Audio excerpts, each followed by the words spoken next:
Howdy ho, Arkansas Pilgrim here again.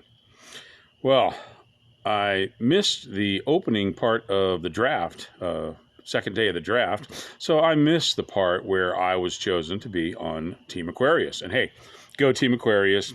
All right, Robert. Go Frogs. Geez, we'll see what other kind of names we can come up with.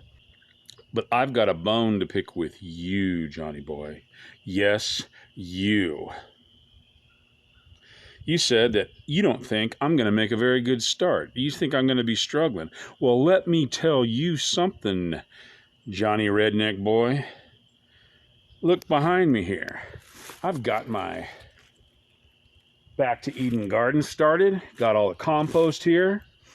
And, yeah, well, it doesn't have the wood chips and mulch on top of it yet, but it's going to get it. And I've got a special seed starting mix mixed up in the trays, ready to be planted. And well, yeah, the seeds aren't planted yet, but jeez, maybe I'm not off to a very good start.